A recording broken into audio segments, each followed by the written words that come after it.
Things really started moving forward once we were able to demonstrate the importance of public health in a radiological emergency. After that, we were better able to work together to put local, state, and international plans in place.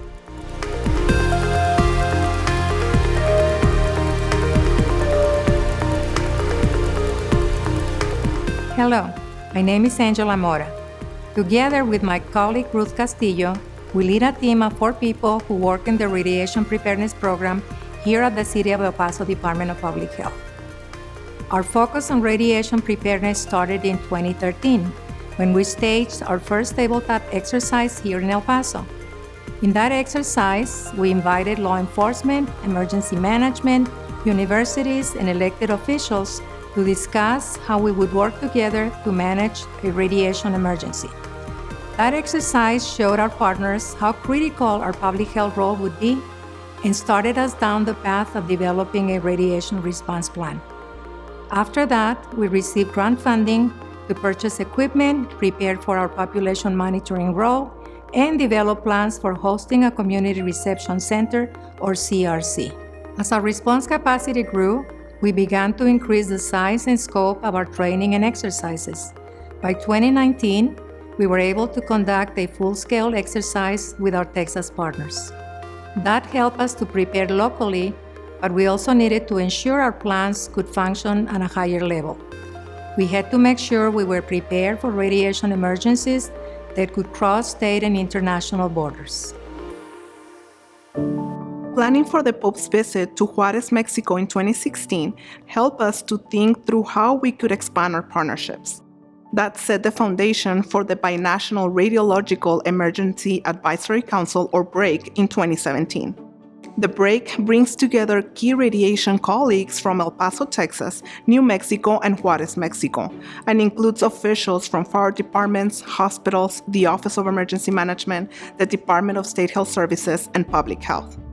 Getting to know each other through BRAC meetings has streamlined how we respond to incidents we have had in the area. Because we have so many disciplines together in one room, we are able to address the needs that arise in our communities in a comprehensive way. This approach has helped us to take our first steps towards creating a more collaborative, multi-state radiation emergency response. Going forward, we plan on addressing the opportunities for improvement we identified during our 2019 full-scale exercise. For example, we aim to improve our communication plans with regional partners, EMS, and fire departments to reduce misdirected or duplicated information. We want to continue collaborating with EMS to establish a transport protocol for patients contaminated with radiation. Another of our main areas of focus is ensuring that we accommodate for vulnerable populations at CRCs. We'll continue to use BRAC activities to work closely with our state and international radiation partners.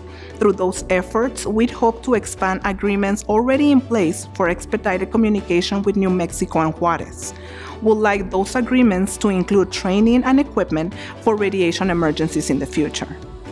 We've also applied for grants to conduct a CRC exercise jointly with Juarez, which will allow us to build the infrastructure we need to manage national and international emergencies. The Centers for Disease Control and Prevention, or CDC, has helped us along the way. When we started in 2014, most of the public health and radiation information we had came from the CDC. Their educational materials, fact sheets, and population monitoring toolkit helped us establish the initial framework for our plans. Since then, CDC subject matter experts have helped us as we plan and executed our full-scale community reception center exercise. They attended the CRC in person to evaluate our process, provide a Radiation 101 course, and collect throughput data on individuals as they move through the CRC stations.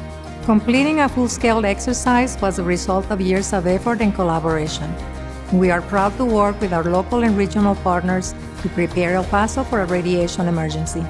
Bring this together and seeing how our efforts have strengthened our relationships with our local, state, and international partners makes this preparedness work all the more valuable.